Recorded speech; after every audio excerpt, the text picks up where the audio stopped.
কিভাবে রাস্তাটা দিয়ে যাচ্ছি তাই একবার দেখানোর জন্য তোমাদেরকে শেয়ার করলাম ভিডিওটা। তো দেখো, এই যে এইটুখানি জায়গা, গাড়িটা একটু পেছনে মানে পিছিয়ে দাঁড়াতে পারতো বা সামনের গাড়িটা একটু এগিয়ে দাঁড়াতে পারতো। আমি তোমাদের দেখাচ্ছি, যখন আমরা এই জায়গাটা কাটিয়ে যাচ্ছি তখন সামনে যে গাড়িটা বাসটা আছে তার সামনেটা মানে প্রচন্ড ফাঁকা, মানে অনেক ফাঁকা অনেক ফাঁকা। চাইলেই গাড়িটা একটু এগিয়ে যেতে পারতো, কিন্তু একদমই এগোয়নি। তো আমাদের মধ্যে বলছিলাম, মানে আমরা ঠিক করছিলাম যে মানে এর মধ্যে যেতে পারবো কি পারবো না বুঝতে পারছিলাম না। তো ফাইনালি বললাম যে যে এই মধ্যে দিয়ে যাওয়াই যাবে, তো এই মধ্যে দিয়েই যাওয়া যাক। তাই সেই জন্য গাড়িটা একটু পিছিয়ে নিয়ে, মানে খুবই অল্প জায়গা তার মধ্যে দিয়ে গাড়িটা কাটানো হচ্ছিল।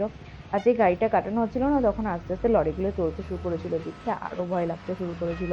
কারণ ঠিক আছে, আর এই বাসটার সামনেটা দেখো, এই লরিটা পেরিয়ে পেরিয়ে সামনে গিয়ে দেখো পুরোটা ফাঁকা, তাহলে বাসটা কিভাবে দাঁড়িয়েছিল।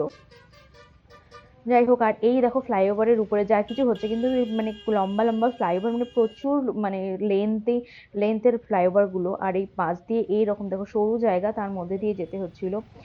গাড়িগুলো প্রপারলি দাঁড়ালেও থাকলে পরে কোনো সমস্যা হয় না, কিন্তু এমন ভাবে গাড়িগুলো দাঁড়িয়ে আছে যার জন্য মানে ভীষণ মুশকিল যাওয়ার ভেতর দিয়ে।